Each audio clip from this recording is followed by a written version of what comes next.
What up mga solid subscribers, no? So ayun guys, meron tayong papakinggan ngayon guys, no? Ito po yung kanta ng SB19, no? Yung Tahanan, no? Actually na-release na to kahapon, no? Pero syempre, gusto ko rin syempre meron yung lyric video mismo, no? And actually inihintay ko nga sana kung meron music video, pero may lumabas ngayon na lyric video, no? So guys, a very big shoutout syempre po, no? Sa isang solido po talaga, no? Si Miss Jocelyn Gonzalez, na let's go. Very big shoutout po sa inyo, no? Ito, panoorin na po natin itong kanta ng SB19, no? Ito, yung Tahanan, no? Acer Tahanan, no? Lyric video. So, pakinggan natin kung ano yung meaning ng kanta, no? Or kung tungkol ba siya saan, no? So, tara, panoorin na, no?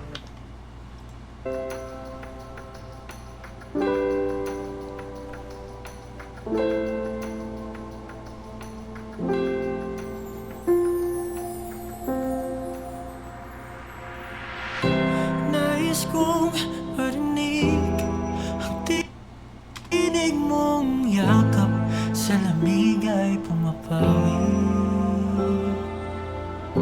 Dahil bawat sandali natatangi, wala ka man sa aking tabi.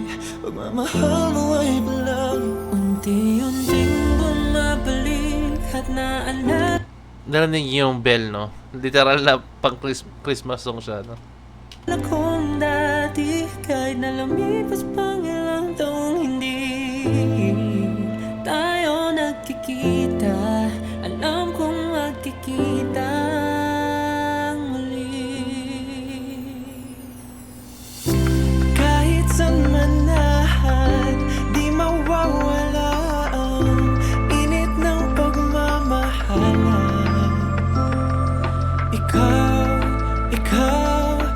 Ikaw ang aking tahanan.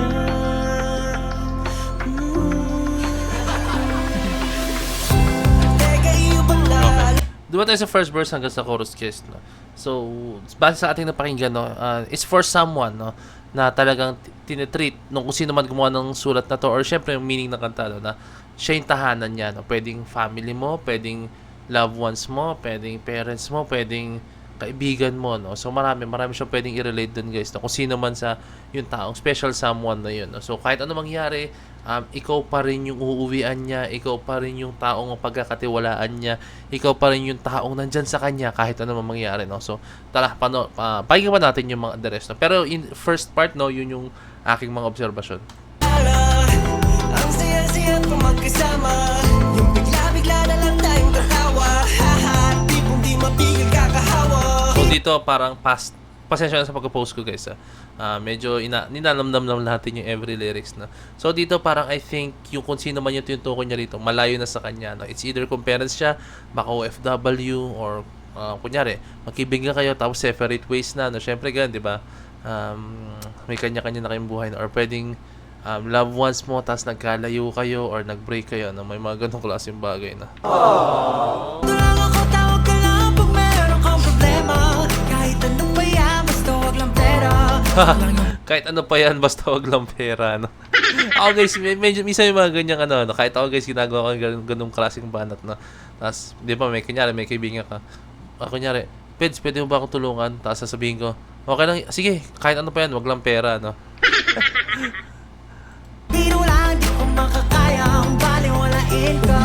Unting nananabik at nanunumbalik ang mga ngiti. Kapag naiisip ko, malapit na tayong magkita muli. Lagi pa na laging sabihin na dumating ang panahon magkasama ka.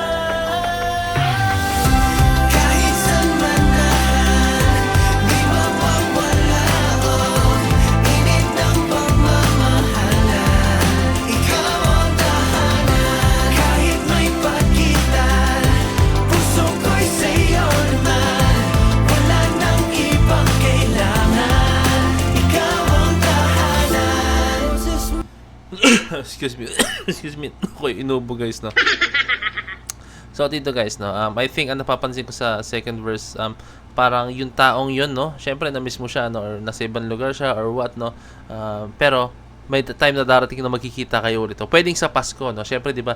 Pag Pasko, yun yung time na magkakasama-sama ulit kayo ng family mo, no, 'di ba? No? So, ganun yung mga klaseng bagay, guys, no, na parang ayun, yung mga moment or events na pwede kayo magsama-sama, no? Or pwedeng magkikita tayo ulit dahil merong reunion, yung mga ganun. Kumbaga bihira, kumbaga yung dating lagi kayo nagkakasama, no? Pero darating sa point na parang magkikita na lang kayo dahil sa isang event, no? Mga ganong klaseng bagay. And then, at the same time, no, meron siyang sinabi yung may pagitan ng ano. Kung dati, kunyari, number one, syempre si God, no? Si God. Pangalawa dyan is, syempre, is yung family, no? Tapos, pero ngayon, no, andyan si God, pero andyan, after ni God, is syempre, ang pangalawa is yung loved ones mo na, tapos yung family, no? Pwedeng ganun, no? Or yung girlfriend mo, asawa mo, diba? Tapos yung family, no? So, nagkakaroon na siya ng pagitan, no? Hindi na siya pangalawang priority mo, no? So, yun, yung nakikita ko dito. Kahit may pagitan, pero syempre, gagawa pa rin tayo ng paraan para tayo ay magkita ulit, no? Mong pahinga, tuwing ika'y nakikita, ang lahat ng pagod nawawala. Ikaw ang sandigan, milya mong pagkitan. Ikaw ang aking tahanan. Kahit saan man na, di mawawala ang init ng pagmamahalan. Ikaw ang tahanan, kahit may pagitan, puso ko'y sa'yo naman. Post ko lang, no? Pwedeng may pagitan pala, no? Like, kunyari, literal na may pagitan, no? So, magkalayo kayo, no? So, ikaw nasa Philippines, tapos siya nasa ibang bansa, no? Diba? OFW, no? So, malaki yung agwat nyo, yung pagitan nyo sa isa't isa, no? Or pwedeng, maraming ibig sabihin yung pagitan na yun, guys. Ibang kailangan, ikaw ang tahanan. Ikaw ang tahanan. Ikaw ang tahanan. Oh, oh. Yeah. Ikaw ang tahanan. Ikaw ang tahanan. Ikaw ang tahanan. Ikaw ang tahanan. Ikaw ang tahanan. Ikaw ang tahanan.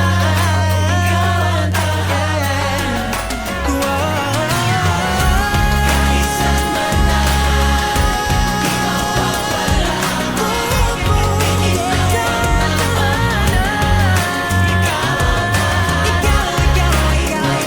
tahanan. Puso ko'y sa'yo naman. Walang iba.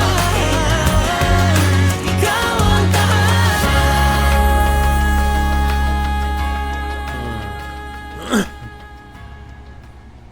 So, makikita nyo yung representation, may mga logo, may reindeer, may gifts, may candy, ano pa ba, may socks, merong, may bell, merong gingerbread man ata to, I think, no? And then, so, representation siya, guys, na, syempre, Pasko, no? So, sa Pasko, usually, nagkikita-kita, or nagkakaroon ng reunion, no? So, ayun, sana si BBM ang ginawa, no? Pati sa private companies, dinamay na po yung vacation, guys, no? Hindi kasi damay kami kasi andun lang yung mga government, no? So kami mga private company sana dinamay ni BBM, no? Sa holiday. Kasi pagkakatanda ko ang holiday yata ng government is yung 29 and 2, no? So isang linggo silang walang pasok, guys. Ganun kasolid po talaga, no? So BBM, baka naman idamay mo na po kami, no? Mga private companies na. So ayan, meron palang Christmas tree, no? So and guys, I think ano talaga siya, isa siyang kanta para sa loved ones mo, kung sino man yung special sa buhay mo, no? Na marami man tayong priorities kahit anong mangyari, no? Kung sino man yung tinutukoy natin, yung mahal sa buhay natin, yung mga mahal sa buhay natin, no? Dapat kahit once a year or twice a year, dapat magkita-kita tayo, no? Marami tayong priorities, marami na tayong mga pinagdadaan, marami na tayong mga iniisip or kung ano mang or what, no? Pero sana wag nating kalimutan na makaalala sa mga tao nandyan nung tayo po ay nagsisimula pa lamang, no? So, ayun. Ito yung meaning nito ng kanta ng SB19. No? So, pinapaalala ng SB19, no? Ngayong darating na Pasko, no? Please, umuwi tayo sa ating mga tunay na tahanan po talaga, no? which is alam niyo na kung sino yung tinutukoy niyo sa sarili niyo, no? Kung sino yung tunay niyong tahanan. No? Although na meron na kayo panibagong tahanan, pero wag nating kalimutan yung tahanan kung saan tayo po talaga nagsimula. Okay? So lang guys, maraming salamat sa manood netong video na to. No? I hope na nagustuhan niyo to. Ako sobrang nag-enjoy ako dito. No? Masarap to pakinggan. Masarap to pakinggan ng mga tao ng mga talagang nakakalimot, no? So, nakakalimot din sa kanilang mga pinanggalingan po talaga. So, kindly leave a like, subscribe, and kindly ring the notification bell para alam nyo po pag nag-release ng bagong video, no? So, this is my point of signing out. Peace. That's it.